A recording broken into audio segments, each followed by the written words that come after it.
The morning sun rose over the quiet valley, painting the Montana sky in strokes of amber and gold. Dew clung to the tomato vines, glittering like glass under the first light. The world seemed still, almost peaceful, except for the faint rumble of an old pickup truck pulling into a gravel driveway. That truck belonged to Ethan Cole. He stepped out slowly, his boots crunching over the stones, a coffee mug in one hand and a folded map in the other. His eyes scanned the land, acres of overgrown farmland, half wild, half forgotten. To anyone else, it looked like a patch of dirt and broken fences. But to Ethan, this place wasn't just land. It was home.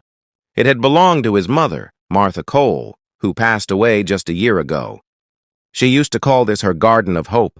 When she died, Ethan made her a promise. He'd come back, rebuild it, and bring the farm to life again. But that was before he knew what, or who, lived next door. For the first week, things were calm. Ethan worked alone, clearing weeds, fixing irrigation lines, and repainting the old barn. He kept to himself, didn't bother anyone. But on the fifth morning, just as he was unloading fertilizer bags from his truck, a voice cut across the field, sharp, high and dripping with entitlement. "Excuse me, what do you think you're doing?" Ethan turned. A woman in a floral blouse and blue slacks stood by the fence, arms crossed, face tight with judgment. Her blonde hair gleamed in the sun like a warning sign. He set down the bag slowly. "Just working on my crops, ma'am. Can I help you?" She huffed. "Help me? You can start by explaining why your—" She gestured dramatically toward his greenhouse, "is glowing at night. It's disturbing the view from my porch." Ethan blinked. "That's a grow light. For the seedlings." She stepped closer, her heels stabbing into the soft soil. "We have rules here. This community has standards. I'm the acting president of the Neighborhood Association." Ethan raised an eyebrow. "Neighborhood Association? There's no HOA here." "Oh, there is now," she said smugly. "We formed one to maintain property values. And that means no unapproved farming structures, no industrial lights, and no whatever you're spraying out here." Ethan stared at her for a long moment. Then he smiled, polite but cold. "Ma'am, this is agricultural land. I'm just farming it. Legally." Her lips twitched. "We'll see about that." She turned and stormed off, muttering something about reporting him to the county. Ethan sighed, rubbing his temple. He'd dealt with difficult people before, many difficult people, but something about this woman's energy told him she wasn't done yet. Days passed. Every time Ethan worked, Karen, that was her name, Karen Whitmore, found a new reason to show up. One morning, she accused him of illegally pumping water. Another day, she demanded he remove his scarecrow because it looked menacing. She even put up a small wooden sign on the shared boundary that read, "Private community area. Trespassers will be reported." Ethan ignored it. He'd seen this kind of control before. But then things escalated. One night, he heard footsteps outside, soft but hurried. He grabbed a flashlight and stepped onto the porch. The beam swept across the rows of crops and caught movement near the tomato patch. A shadow, someone crouching. "Hey!" he shouted. The figure darted back, crashing through the plants and vanishing into the trees. Ethan walked over and found something strange, a half-empty bottle of herbicide lying near his irrigation line. It wasn't his. The label read, "Industrial Strength Weed Remover."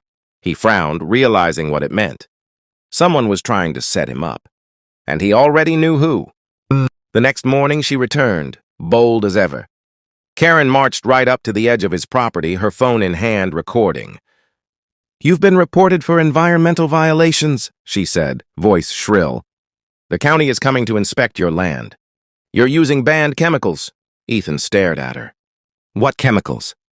She pointed to the empty bottle lying on the dirt near his crops. "That one." He stepped closer, his expression unreadable. "That's funny. You mean the same bottle that wasn't here yesterday? The one someone left here in the dark?" Karen's smirk faltered. "You can't prove anything." Ethan's calm voice hardened slightly. "Neither can you." But Karen wasn't backing down. "Oh, I don't need to. I already called the county, and when they're done, I'm calling the police. You'll be off this land in a week." She spun on her heel and stormed away. Ethan just stood there, the cool wind brushing through his hair.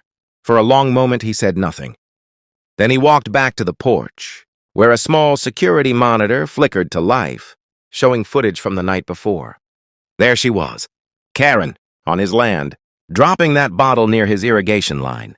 He exhaled slowly. "All right," he murmured. "You want to play that game? Let's play." 2 days later, the sound of sirens broke the morning quiet. Karen's white SUV was parked at the edge of Ethan's property, her phone in hand as she waved down 2 patrol cars that had just arrived. When Ethan stepped out of his barn, he saw her already talking to the officers, gesturing wildly. "There he is!" she shouted. "That's him. He's using illegal chemicals, violating zoning laws, and trespassing on private land. Arrest him!" The 2 officers, Deputy Marks and Deputy Riley, exchanged uneasy glances. They were young, local deputies from the county's small station. They recognized Karen. She'd called them many times before for neighborhood disputes. Still, they followed procedure. "Ma'am, calm down," Mark said. "Let's talk to him first." Karen scoffed. "Talk? You should be cuffing him." Ethan walked toward them, wiping his hands on a rag, his face calm as ever. "Morning, officers." "Sir," Riley said carefully, "we received a call about potential misuse of agricultural chemicals on this property. Is that correct?" Ethan nodded slowly. "That's what she said?" Karen pointed a finger straight at him. "He's destroying protected soil. Look, the container's right there." Both officers glanced toward the ground. The same bottle Karen had planted days ago, now circled in the grass like a piece of evidence. Ethan looked from the bottle to the officers, to Karen, then, very quietly, he said, "Before we go any further, you might want to hear my side." Karen laughed. "Oh, please. There's nothing to hear. Officers, arrest him." Riley frowned. "Ma'am, that's not how this works." "No," she snapped. "I demand you arrest him right now." Ethan's gaze didn't waver. Slowly, he reached into his jacket pocket. Karen froze for a second. "What are you doing?" He pulled something out, a worn leather badge wallet. He flipped it open. The gold glint of a sheriff's star caught the sunlight. Both deputies stiffened.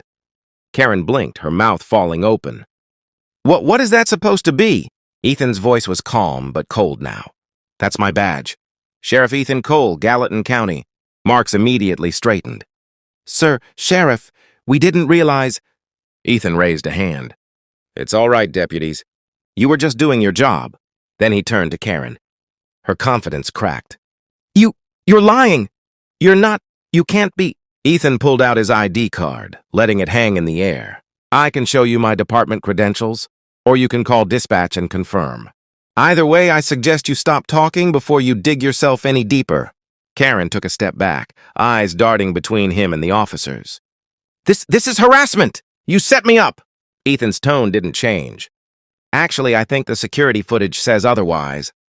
He nodded toward his porch, where one of his security cameras pointed directly at the field. Riley swallowed. "Sir, do you have that footage available?" "I do." He motioned for them to follow. Karen tried to object, but the look Ethan gave her silenced her instantly. Inside, the officers watched the monitor play the recorded video. Night vision, time-stamped, a lone figure sneaking across the field. The shape, the posture, the clothes, unmistakably Karen Whitmore. She was seen bending down, placing the chemical container and hurrying away. The silence that followed was deafening. Karen's face went pale. That's not me." Ethan didn't even look at her. "Deputies, you can forward that clip to the county evidence drive. I'm filing charges for trespassing, property damage, and filing a false police report." Marks nodded, his tone respectful. "Yes, Sheriff." Karen's voice broke. "Wait, you can't do this to me. You don't understand who I am." Ethan turned to her one last time. "Oh, I understand exactly who you are." He paused. "You thought you could weaponize the law against someone who wouldn't fight back. But you picked the wrong farm, Karen." Her eyes welled with fury, but the officers stepped between them. "Ma'am," Riley said firmly, "we're going to need you to come with us." Karen shouted something incoherent as they gently guided her toward the patrol car. Ethan just watched, silent, the wind stirring the crops around him. When the car door shut and the sirens faded into the distance, He looked back across the field. The same field his mother once tended. The same sunlit valley. The same promise. He took a slow breath, the kind of breath only peace could bring. But even as the quiet returned, Ethan knew this wasn't over. Karen wasn't the kind to give up easily. She'd be back. And when she did, and the truth would come out piece by piece. Because this wasn't just about land anymore. It was about justice. And Ethan Cole was very, very good at delivering it. The sun dipped low behind the Montana mountains, bathing the valley in golden fire. The sirens had long faded, leaving behind only the whisper of wind over the rows of lettuce and tomatoes. Ethan Cole stood quietly on his porch, leaning against the rail, a cup of black coffee in his hand. The same porch his mother once sat on every morning, humming old country songs. Now it was just him and the silence. But peace in this town never lasted long, not when Karen Whitmore was involved.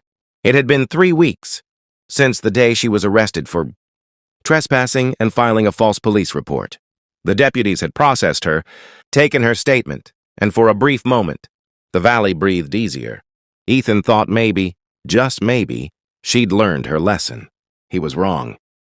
One morning, as the mist still clung to the fields, Ethan heard the familiar sound of a car engine outside. A white SUV rolled up the dirt road, as slow, deliberate. Karen was back. She stepped out in oversized sunglasses and a pale blue jacket, holding a clipboard like a sword. Ethan sighed. "Morning," he said flatly. Karen smiled, a tight plastic smile. "Sheriff Cole?" she said sweetly, the words tasting sour. "I just wanted to drop off some documents." "Nothing personal." Ethan raised an eyebrow. "Documents?" She held them out. "From the county zoning board. Seems your farm is sitting right on the edge of protected wetlands. You'll need to cease operations until the matter's reviewed." He took the papers, glanced over them, then looked up, eyes narrowing. "You forged these." Her smile twitched. "Prove it." Ethan stepped closer. "You really think I won't?" Karen tilted her head. "Oh, Sheriff, I know you can. But will you?" She leaned in slightly, her tone turning colder.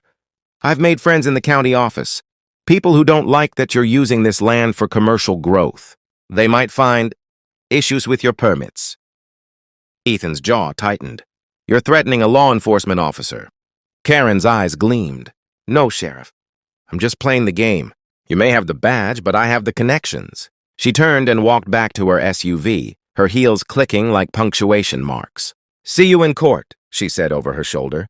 Ethan stood there, watching the dust rise behind her car as she sped away. The game had changed. That night, the sheriff's office lights burned late.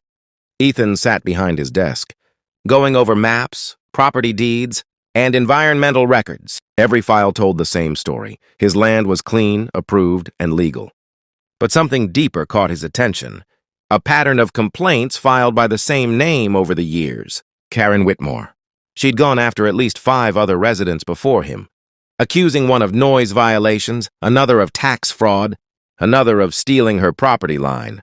In every case, she manipulated county workers or intimidated neighbors until they moved. And every time she came out richer. It wasn't about rules. It was about control.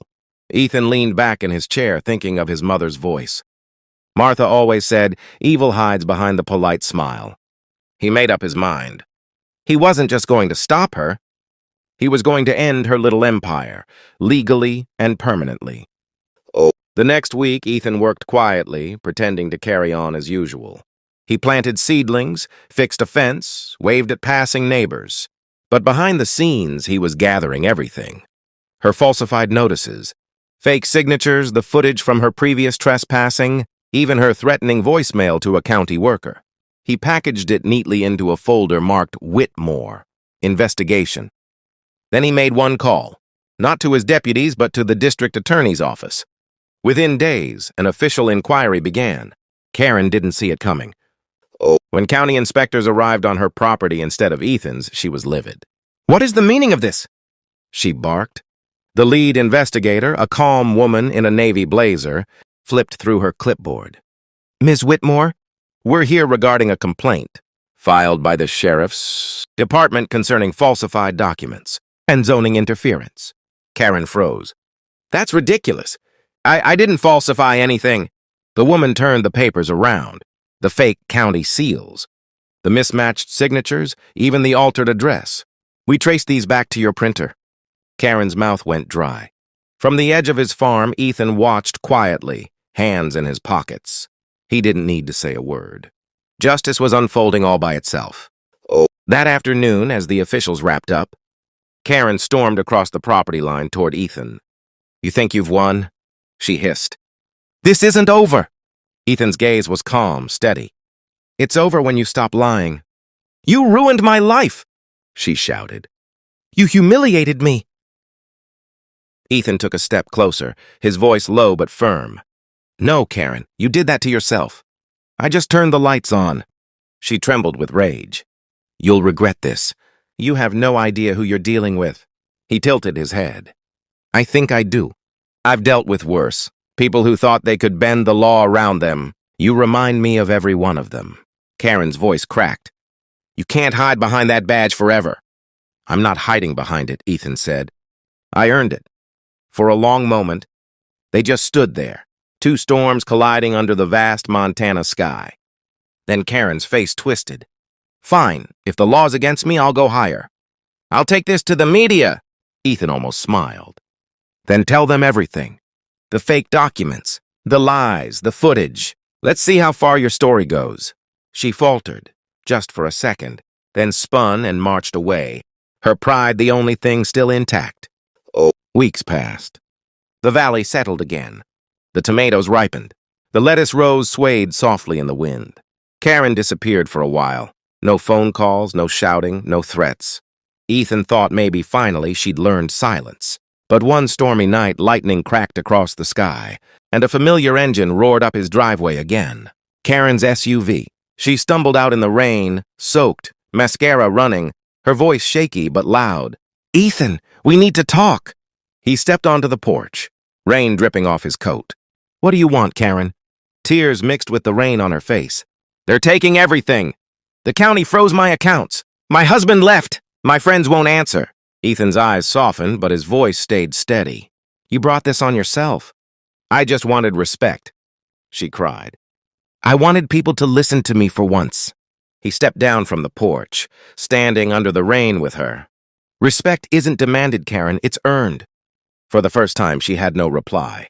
Just silence. The rain kept falling. Finally, Ethan said quietly, Go home. Get some help. Fix what's broken before it destroys you. She stared at him, searching for anger, finding only tired pity. Then she turned and left.